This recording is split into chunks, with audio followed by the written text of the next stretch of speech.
दोस्तों, ये बात बिल्कुल ठीक है कि अगर एस्ट्रोलॉजी के अंदर आपकी पकड़ आ जाए और किसी भी एक विषय के ऊपर आप बहुत अच्छा गहरा अध्ययन कर लें तो निश्चित तौर पर आपका प्रेडिक्शन बहुत अच्छा हो सकता है।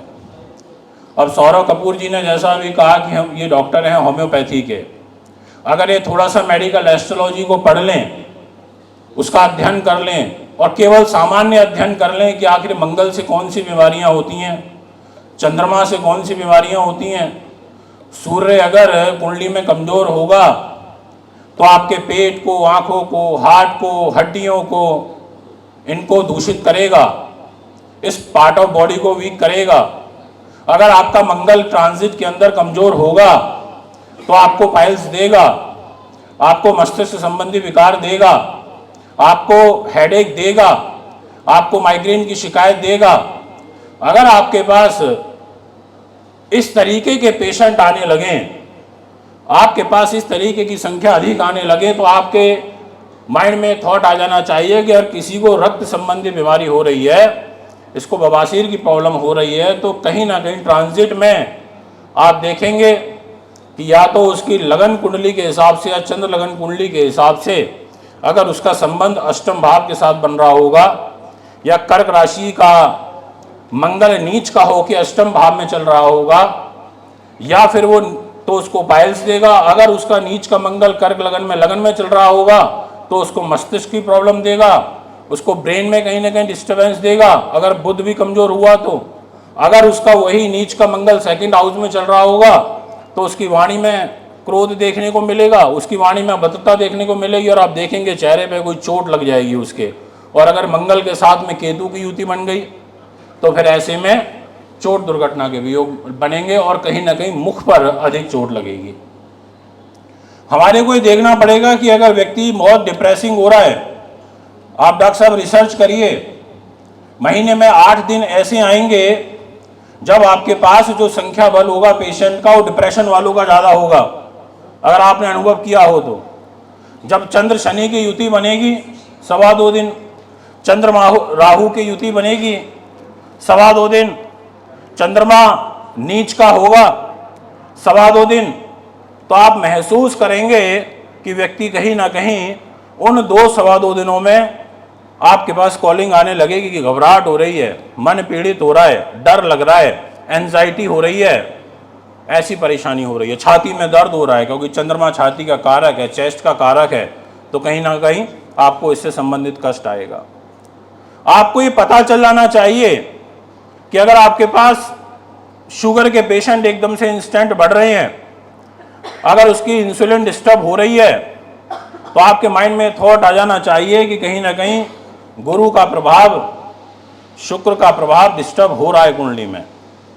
जो इंसुलिन को मेंटेन करने का काम करते हैं वो डिस्टर्ब हो रहे हैं, उन पर कोई पाप प्रभाव आ रहा है या वो कोई पाप युति में जा रहे हैं, तो उस टाइम पीरियड में व्यक्ति को शुगर डिस्टर्ब होने लगेगी, उसको कहीं ना कहीं लीवर के इशू आने लगेंगे। यानी कि हम एस्ट्रोलॉजी के अंदर जब हम प्रेडिक्शन करते हैं और जब व्यक्ति हमारे सामने बैठा होता है तो उस समय हम भी इन्हीं बातों पर विचार कर रहे होते हैं कि आखिर ये व्यक्ति मेरे पास आया है और ये अपनी बेटी को लेकर के आया है, इसके क्या प्रश्न हो सकते हैं। कुंडली जब सामने आती है तो ये देखते हैं कि कौन से घर में सबसे ज़्यादा बुरे ग्रहों का प्रभाव आ रहा है, गोचर में कौन से ग्रहों का सबसे ज़्यादा बुरा प्रभाव उसके किस भाव को डैमेज कर रहा है या भाव के स्वामी को और उस भाव के कारक को कर रहा है, तो ये समझ में आ जाता है कि इसको ये दिक्कत आ रही होगी। जैसे अभी मेरे एक मित्र हैं, उनकी 1 फरवरी 2026 को पुत्री हुई, रात को 8:15 पर। जब पुत्री हुई तो उसके बाद मेरे पास उनका कॉल आया कि बेटी हुई है, देखो एक बार। मैंने कुंडली लगाई, निकाली तो देखा कि सिंह लगन की कुंडली थी। अब सिंह लगन यानी कि सूर्य की लगन हो गई। मैंने देखा कि उसकी लगन के अंदर केतु बैठा है, मैंने देखा कि उसके सप्तम भाव में राहु बैठा है, मैंने देखा कि उसके छठे भाव के अंदर मकर राशि के अंदर सूर्य बैठा है, मंगल बैठा है, शुक्र बैठा है, बुध बैठा है। मैंने देखा कि उसके अष्टम भाव में शनि बैठा है, यानी कि 9 प्लेनेट में से उसकी जन्म पत्रिका में उसकी कुंडली का लॉर्ड छठे भाव में चला गया। आपके पास बहुत अच्छा डिपार्टमेंट हो, आप बहुत पावरफुल हैं, आपका नेचर बहुत अच्छा है, आपके अंदर काबिलियत की कोई कमी नहीं है, आप बहुत अच्छे दिखते हो, पर्सनैलिटी अच्छी है, पर आपको मिनिस्ट्री ऐसी दे दी जाए, आपको ऐसा आयोग दे दिया जाए, डिपार्टमेंट दे दिया जाए, जहां जाकर के आप अपनी काबिलियत के हिसाब से फल नहीं दे पा रहे हो, तो आप वहां भी कमजोर हो जाओगे। ऐसे ही यहां पर लग्नेश सूर्य छठे भाव में जाकर के बैठा। अब यहां से ज्योतिष के नियम शुरू होते हैं जिन्हें हमें ध्यान रखना होगा कि अगर आपका लग्नेश 6, 8, 12 में जाकर के बैठ जाए और वहां वो पाप प्रभाव में हो या अशुभ ग्रहों की दृष्टि में हो या वो शत्रु राशि के अंदर बैठा हो, तो ऐसा जो बच्चा होगा वो बाय बर्थ बीमार होगा या उसको उस बॉडी पार्ट से रिलेटेड जो कष्ट है वो आएगा। अब यहां क्या हुआ, सूर्य छठे भाव में बैठा, मंगल की युति बनी। मैंने बोला कि ये तो बीमार रहेगा बच्चा, क्योंकि इसका चंद्रमा 12वें भाव में बैठा है, कर्क राशि के अंदर बैठा है। ध्यान रखना, सूर्य की दृष्टि कर्क राशि पर है, चंद्रमा के ऊपर है। ध्यान रखना कि इसके मंगल की सप्तम दृष्टि कर्क राशि के ऊपर है, उस राशि पर जिस राशि में वो नीच होता है। ध्यान रखना कि शुक्र और बुध की शत्रु दृष्टि इसकी कर्क राशि 12वें भाव के ऊपर है, तो कहीं ना कहीं ये अस्वस्थ रहेगी, कमजोर रहेगी, इसको परेशानी आएगी, इसका पेट वीक रहेगा, इसको दिक्कत रहेगी। तो उसने बोला हाँ, उसका वो पेट का कुछ इशू बताया डॉक्टरों ने, और साथ में कुछ लंग्स का इशू बताया है, कर्क राशि है। मैं कहा पीलित हो गई तो दिक्कत आएगी। तो जब हम जन्म पत्रियों का विश्लेषण करें तो हमें इन बातों को देखना पड़ेगा। उसने पूछा और कैसा रहेगा, मैंने कहा और मत जानो अभी, और अभी मत जानो, क्योंकि बच्चा छोटा है, अभी पैदा हुआ है, अभी से जान के क्या करोगे। अभी तो फिलहाल तुम्हारा ये कर्म बनता है इनिशियली कि तुम खाली 2 चीज़ों पे ध्यान दो, बस इसका स्वास्थ्य और इसकी देखरेख, इसका खान पान। अब यहाँ पर अगर आपको अभी से उस बच्चे की फोरकास्ट करनी है तो आपको ये देखना पड़ेगा कि उस जन्म पत्रिका के अंदर छठे भाव का स्वामी शनि, सिंह लगन का मार्केश शनि, रोग स्थान का शनि छठे का स्वामी होकर अष्टम भाव में बैठ गया, साथ में सप्तमेश होकर अष्टम भाव में बैठ गया, और सप्तम भाव में राहु बैठ गया। ये राहु शनि, इनका तो नाम से ही डर जाते हैं, क्योंकि यहाँ बहुत सारे लोग ऐसे होंगे जो ज्योतिषी नहीं होंगे, आम पब्लिक की हैसियत से बैठे होंगे, जिन्हें ज्योतिष का ज्ञान नहीं होगा। बट ये जब ग्रह जिस घर के अंदर बैठते हैं, चाहे ये शुभ स्थिति में हो चाहे अशुभ स्थिति के अंदर हो, पर वो अपना नैसर्गिक फल कभी नहीं छोड़ते। अगर आपके नैसर्गिक स्वभाव में चोरी करना है तो आप मरते दम तक चोरी नहीं छोड़ोगे, कम कर दोगे, वो विषय अलग है। ग्रहों की दशा आएंगी, शुभ ग्रहों की दशा आएगी तो सोचोगे कम कर देते हैं, पर छोड़ोगे नहीं, सोचेंगे कुछ छोटा मोटा तो कर ही लें, महीने में 1 दिन तो कर ही लें। पहले महीने में 30 दिन करते तो हो सकता है 1 दिन 2 दिन 3 दिन कर ले। अगर किसी के नेचर में लठिया चलाना है तो वो मरते दम 65-70 साल की उम्र में भी अगर वो बैठा हुआ होगा और चलने की स्थिति में नहीं होगा, फिर भी वो लठिया उठा लेगा कि मैं देखता हूँ, क्योंकि वो उसका नेचर है। तो ऐसे ही अपना ग्रह नेचर कभी नहीं छोड़ता, हमारे को इस चीज को पकड़ना होगा। तो यानी कि राहु ग्रह उसके मैरिज लाइफ को खराब करेगा और तलाक का योग बनाएगा। अब जब इसका विवाह करेंगे, जब ये बड़ी हो जाएगी, तो उस समय बहुत केयरफुली करना पड़ेगा, क्योंकि केंद्र में कोई शुभ ग्रह नहीं बैठा, यानी कि 1st, 4th, 7th, 10th। अब आप सोच रहे होंगे केंद्र क्या होता है। केंद्र वो पिलर ऑफ द इवेंट होता है। जैसे इस कार्यक्रम का पिलर कौन है, इस कार्यक्रम के आयोजक हैं, इस कार्यक्रम के जो हमारे परम विशिष्ट अतिथि हैं, वो पिलर ऑफ इवेंट हैं। अगर वो ना आए कार्यक्रम में या नहीं आते तो कार्यक्रम जो है वो फीका पड़ जाता, उसमें दम नहीं रहता। अगर ऑर्गेनाइजर अच्छे से काम ना करता तो वो कार्यक्रम में दम नहीं रहता। ऐसे ही जब हमारी जन्म पत्रियों के जो ये भाव देखते हैं ना, छोटे छोटे बॉक्स से बने रहते हैं, इनके जो सेंटर हाउसेज होता है, ये होता है केंद्र, ये होते हैं हमारे परम विशिष्ट अतिथि। अगर इन स्थानों में मजबूती होगी, अच्छे ग्रह होंगे, तो उस कुंडली का जो बल होता है, उसकी जो ताकत होती है, वो निश्चित तौर पर बढ़ती है और व्यक्ति विपरीत समय से भी अपने आप को निकाल लेता है। और पिलर ऑफ द इवेंट हो गए 5th हाउस और 9th हाउस, वो हो गए त्रिकोण। इसीलिए इस बच्चे की कुंडली में सिंह लगन में केंद्र के अंदर कोई भी शुभ ग्रह नहीं बैठा हुआ है और 5th हाउस और 9th हाउस में भी कोई ग्रह नहीं बैठा, तो ये वीक हो गई। तो मैं आपको यही बताने का प्रयास कर रहा था कि हमारे जीवन में जब भी हम जन्म पत्रियों का विश्लेषण करें तो उस समय पर आपके माइंड में ये थॉट अवश्य आ जाना चाहिए कि इस समय की ग्रहों की चाल इस सौर मंडल में कैसी चल रही है, उस अकॉर्डिंग आपके जीवन में घटनाएं घटित होंगी। अगर इस समय जैसे शुक्र उच्च का चल रहा है, मीन राशि में चल रहा है, अब शुक्र जिन जिन चीजों का कारक तत्व है, वो उन चीजों के जो फल हैं उनको एनहेंस करेगा, बढ़ाएगा। और आप उस तरीके की भविष्यवाणियां इस तरीके के मंच से, अपने YouTube से, अपने Facebook से, अपने Instagram से कर सकते हो कि भैया अब शुक्र उच्च का है, तो अगर फिल्म लाइन वालों को, आर्ट वालों को, अभिनय वालों को, सौंदर्य प्रसारण से काम करने वाले लोगों को, ग्लैमर फिल्म इंडस्ट्री वालों को, अकाउंट्स वालों को, इन सब लोगों को अगर कुछ विशेष करना है तो आप कर सकते हैं, अच्छा मुहूर्त दिखा करके, अच्छे एक पंडित जी से समय निकलवा करके।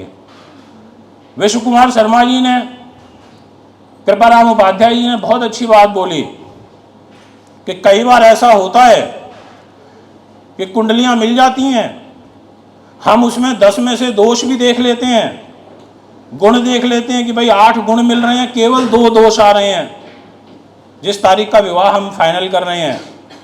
बट उसका विश्व बल भी हमने निकाल लिया कुंडली का कि भाई इसमें इतना बल आ रहा है। हमने लगन भी दे दी रात्रि की कि भाई ये स्थिर लगन है, इस वृष लगन के अंदर या इस लगन में, स्थिर लगन में आप विवाह कर लो ताकि स्थिरता के साथ चले। एक पति पत्नी को 50-60 साल साथ रहना होता है, तो वो स्थिरता के साथ रहें। ये बिल्डिंग बन रही है, अगर स्थिर लगन के अंदर बनेगी तो ये बिल्डिंग खड़ी रहेगी 50-60 साल, और अगर ये स्थिर लगन में नहीं बनती, चलायमान लगन में बनती है, तो ये आपको दुखी करती रहेगी। ये प्रॉपर टाइम टू टाइम कुछ समय में कुछ ना कुछ इसके पार्ट खराब होते रहेंगे और आप परेशान हो जाओगे। चलायमान यानी कि निरंतर चल रही है, स्थिर यानी कि स्थिरता के साथ आपको काम दे रही है। तो ऐसे ही विवाह में आपने स्थिर लगन भी दे दी, अच्छे बल दे दिए, उस तारीख के अच्छे गुण भी दे दिए, और जब जो मुहूर्त है वो निकल गया, उसके बाद आ गई द्विस्वभाव लगन, निकल गई आगे, वृष लगन छोड़ दी, नेक्स्ट में चले गए, बैंड बाजा बारात बज रहा है, तो कहीं ना कहीं परेशानी आएगी, कष्ट होगा। ऐसा बहुत बार देखने को मिलता है। अभी हाल ही के अंदर परसों एक हमारे परिचित, उनकी कम से कम मैंने 17-18 कुंडलियां मिलाई उनकी लड़की के लिए, और वो 17-18 कुंडलियां मैंने रिजेक्ट कर दी। वो परेशान मुझसे ही हो गए कि आपको जो कुंडली दिखाते हैं आप मना कर देते हो, ये ठीक नहीं है, ये ठीक नहीं है। मैंने कहा इस लड़की की कुंडली ही बहुत वीक है, इसलिए इसको लड़के भी ऐसे मिलेंगे जो जल्दी से फाइनलाइज नहीं होंगे, और मैं चाहता हूँ कि कोई ऐसी कुंडली मिल जाए जो इसके साथ निभा ले। बीइंग एन एस्ट्रोलॉजर मेरा और आपका कर्तव्य क्या बनता है? मुझे दिख रहा है, जैसे मैंने अभी सिंह लगन बताई कि भाई लगन के अंदर केतु बैठा है, 7वें भाव में राहु बैठा है। अब ऐसी स्थिति में मेरा यहाँ क्या दायित्व बनता है कि अगर मैं लड़के को फाइनलाइज कर रहा हूँ तो एटलीस्ट लड़के की कुंडली में ऐसे योग ना हो, लड़के के और लड़की के सेम ग्रह ना मैच कर रहे हो, उनका शनि राहु एक दूसरे को क्रॉस ना कर रहा हो, एक दूसरे को देख ना रहा हो, मैं उस दोष को बचा लूँ कि लड़का निभा ले लड़की के नेचर के सामने। क्योंकि सूर्य मंगल इकट्ठे बैठे हैं, आग रहेगी, गुस्सा रहेगा, क्रोध आएगा, क्योंकि उसके मन का स्वामी मंगल है। सिंह लगन है तो 4th हाउस का लॉर्ड मंगल हो गया, तो लड़की डोमिनेट करेगी, और वो तो वैसे भी सूर्य की लगन हो गई, राजा हो गया। राजा के नेचर में तो वैसे डिक्टेटरशिप होती है, वो तो झुक के चलना पसंद करता नहीं। तो मैं ये सोचूंगा बीइंग एन एस्ट्रोलॉजर कि इसके लिए मैं ऐसा लड़का देखूं जो इसके साथ मैनेज करे, जिसका गुरु बहुत अच्छा हो, जिसका चंद्रमा अच्छी प्लेस्ड हो, कर्क राशि का हो, या उस पर at the time of marriage ऐसे ग्रहों का दशा चल रही हो जो कम से कम 8-10 साल 12 साल ठीक से निकल जाएं, विवाह हो जाए, बच्चे हो जाएं, उसके बाद परिस्थितियां बहुत बदल जाती हैं। और मैंने देखा उसी समय ग्रह दोष बहुत ज़्यादा हैं तो दिक्कत आएगी। अब जब मैंने उनकी 17-18 कुंडली मिलाई, पर होनी अपने तरीके से चलती है, पर जिस लड़के के साथ उन्होंने फाइनलाइज किया रिश्ता, उस लड़के की कुंडली नहीं दिखाई। मुझसे परेशान होके कह रहे ये सारी कुंडलियां मना कर देते हैं। तो उन्होंने किसी और ज्योतिषी महाराज को दिखा ली, उन्होंने बोल दिया कि भाई बढ़िया गुण मिल रहे हैं, शादी कर सकते हो। शादी कर दी। 2 साल के बाद मार्च 2024 में शादी करी, और अभी 3 दिन पहले उस लड़की का हस्बैंड एक्सपायर हो गया। उस लड़की का हस्बैंड एक्सपायर हो गया और 1 साल का बच्चा भी है, लड़का। तो कहने का अर्थ ये है कि कई बार हम लोग पाप के भागी बन जाते हैं। अब वो तो ये कहेंगे हमने ज्योतिषी जी से कुंडली तो मिलाई थी, उन्होंने तो बताया था कि हाँ कर लो, गुण बहुत बढ़िया मिल रहे हैं। इसीलिए मैं जब भी कुंडलियों का मिलान करता हूँ तो मैं इसको सरल भाषा में समझाऊँ आपको, थोड़ी देर के लिए भूल जाऊँ आप ज्योतिष को, कि बहुत सारे लोग एस्ट्रोलॉजी नहीं जानते होंगे। तो जब आप कोई भी लड़की या लड़का फाइनलाइज करते हो विवाह के लिए, तो उस समय पर आप क्या देखते हो कि भाई जैसे अभी कृपाराम जी ने बताया बहुत अच्छी बात, कि भाई परिवारों के संस्कार मिल रहे हैं कि नहीं मिल रहे। लड़की क्या सोचती है कि भाई लड़के का मेंटल जो स्टेट है वो अच्छा हो, कंपैटिबिलिटी मानसिक रूप से अच्छी हो, है ना, पढ़ा लिखा हो, ये सारी चीज़ें उसकी बेटर हो। ये थॉट स्वाभाविक तौर पर हमारी कुंडली के अंदर, हमारे मस्तिष्क के अंदर आता है। ऐसे ही जब हम जन्म पत्रियों में मिलान करते हैं तो केवल हम गुणों को ना देखें, हम ये देखें कि आखिर उस लड़के या लड़की की कुंडली में कोई नपुंसक योग तो नहीं है, कोई व्यभिचार योग तो नहीं है, कोई काकबंदिया योग तो नहीं है, कोई मृत वत्सा योग तो नहीं है, कोई ऐसा योग तो नहीं है जो एक दूसरे की आयु को खंड को कमजोर कर रहे हो, अल्पायु योग तो नहीं है। अब अल्पायु योग कैसे देखोगे भाई? लगन का स्वामी और अष्टम भाव का स्वामी अगर तृतीय भाव में बैठ गया, क्योंकि अष्टम से अष्टम तृतीय स्थान होता है, तो वो आयु के खंड को कमजोर करेगा, और कारक शनि भी कमजोर हुआ तो अल्पायु योग बनाएगा। अगर लग्नेश तृतीयेश अष्टम भाव में जाकर के बैठ गए और साथ में आयु का कारक शनि वो भी कमजोर हुआ तो वो भी डैमेज करेंगे। या फिर अष्टमेश और तृतीयेश लगन में जाकर के बैठ गए तो वो व्यक्ति को रोगी बना देंगे, क्योंकि क्या हुआ, अष्टम का स्वामी होके वो आपके शरीर पर आके बैठा। बहुत सारे लोग ऐसे होते हैं जो जिंदगी में बीमार रहते हैं और दवाइयों पे चलते हैं। अगर आपकी कुंडली में आपका 6ठे भाव का स्वामी आपके शरीर पर आके बैठ जाएगा और वो पाप प्रभाव में होगा, और आपकी कुंडली का यानी कि आपके शरीर का मालिक यानी कि आपकी इम्यूनिटी पावर अच्छी नहीं है, आप जीवन भर बीमार रहोगे। ये कुछ ऐसे सूत्र होते हैं, कुछ ऐसे योग होते हैं जिन्हें हमारे को प्राइमरी जब हम कुंडली को देखें तो उन पर अध्ययन करना चाहिए। मैंने उनसे पूछा मृत्यु कैसे हुई, उन्होंने बोला हार्ट फेल हुआ। अब यहाँ जो भी ज्योतिषी बैठे होंगे, अब आप लोग तुरंत कैलकुलेटिव हो जाइए, अपने मन मस्तिष्क में एक थॉट लेकर के आइए कि इस समय किसकी युति चल रही है, सूर्य की, मंगल की, राहु की युति चल रही है कि नहीं चल रही है? अभी गोचर में इकट्ठे हो गए हैं, यानी कि आपके लिए सूर्य राहु का योग हार्ट अटैक का योग बना रहा है, मंगल राहु का योग अकस्मात घटना का योग बना रहा है। मंगल बीपी को शूट करेगा, सूर्य के साथ युति बना रहा है। अब किस तरीके के पेशेंट इस समय सबसे ज्यादा आएंगे? आपके पास यही पेशेंट आएंगे जिनको अकस्मात ब्रेन हेमरेज होगा, हार्ट फेल होगा, बाईपास होगा, इस तरीके की घटनाएं ज्यादा घटित होंगी। और साथ में वो जिस राशि के अंदर बैठे हैं वो राशि सबसे ज़्यादा प्रभावित होगी। अब वो किस राशि में बैठे हैं इस समय सूर्य मंगल राहु? कुंभ के अंदर बैठे हैं। कुंभ राशि हमारे शरीर में किस बॉडी पार्ट को प्रभावित करती है? ये सर से लेके नीचे पैर तक कुंभ किसको प्रभावित करती है? हमारे पैरों को करती है। यानी कि कुंभ राशि में जब सूर्य की, मंगल की और राहु की ये युति बनी तो आपके पैरों के ऊपर भी कष्ट आएगा। तो कुंभ वाले नोटिस करेंगे कि 7.5 तो चली रही है और साथ में सूर्य मंगल राहु बैठ गए तो पैरों को डैमेज करना शुरू कर देंगे। ऐसे योग देखने पड़ेंगे, ऐसे समझना पड़ेगा कि आखिर ग्रहों की कैलकुलेशन को, वर्तमान ग्रह के गोचर को कैसे। अब बहुत सारे लोग ऐसे बोलेंगे अरे इतना बुरा समय चल रहा है, इतना बुरा समय चल रहा है, पर कुछ के लिए अच्छा भी चल रहा होगा।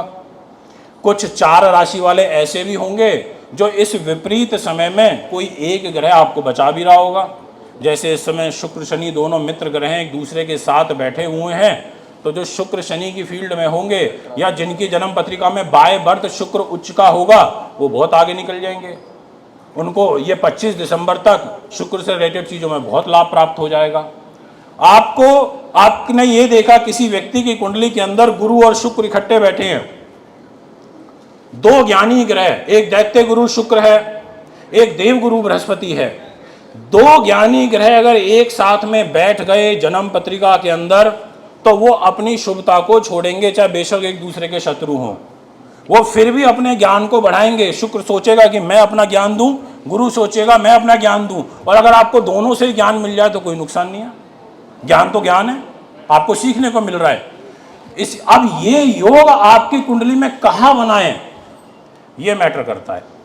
अगर आपका यही 6ठे भाव के अंदर बन गया तो गुरु शुक्र के 6ठे भाव में बैठने से आपको गुरु शुक्र क्या दे देंगे कि आप शत्रु को बहुत अच्छे से मैनेज कर लोगे। यही गुरु शुक्र आपके 4th हाउस के अंदर बैठ गए, आपके मन पर बैठ गए तो आप मन से बहुत परोपकारी हो जाओगे, मन से रोमांटिक भी रहोगे, ज्ञानी भी रहोगे, आध्यात्म प्रेमी भी रहोगे। अब इसमें डिपेंड करेगा कि लगन क्या है। इसलिए मैंने बोला ना कि ज्योतिष में नियम बहुत हैं। जैसे इन्होंने मैडम ने भी बताया कि मीन लगन के अंदर बुध अगर अष्टम भाव के अंदर बैठ गया तो वो तो केवल एक बात हुई कि मीन लगन में बुध अष्टम भाव में बैठा तो क्या 4th हाउस और 7th हाउस का लॉर्ड होकर के वो 8th हाउस में बैठा। अब यही मेष लगन होगी तो बुध के डिपार्टमेंट बदल गए। अब यही बुध आपका 3रे भाव का स्वामी है, साहस पराक्रम विल पावर का, साथ में वो आपके रोग चोट शत्रु बाधा पुलिस केस मुकदमे का स्वामी है। फिर अगर ये अष्टम भाव में बैठा है तो ये मेष लगन में वृश्चिक राशि के अंदर बैठा, मंगल की राशि के अंदर बैठा, शत्रु की राशि के अंदर बैठा, तृतीय का और रोगेश होकर के अष्टम भाव में बैठा, ये बुध आपको अच्छा रिजल्ट नहीं देगा। ये बुध आपको बहुत नुकसान करेगा। ये बुध की महादशा अगर आपके ऊपर आ जाए 17 साल की और मेष लगन की हो तो बुध आपके टोटल एंटी काम करेगा। ऐसे में आपको बुध को मनाना पड़ेगा। अब यही वृष लगन होगी, फिर फल अलग हो जाएंगे। इसके पास धन आ जाएगा, इसके पास बुद्धि आ जाएगी। ऐसे तो आपने बहुत ध्यान के साथ मेरी बातों को सुना और जो हमारे अति विशिष्ट अतिथि हैं वो भी हमारे बीच में पहुंच चुके हैं। तो मैं आप सभी को एक बार पुनः बहुत बहुत बधाई एवं शुभकामनाएं देता हूं इस सफल आयोजन के लिए। और साथ में जो किशोर जैन साहू जी हैं उनको भी बधाई देता हूं कि वो भी काफ़ी मेहनत करते हैं हर वर्ष इस कार्यक्रम में। बहुत बहुत धन्यवाद, आपने इतने ध्यान से सुना उसके लिए।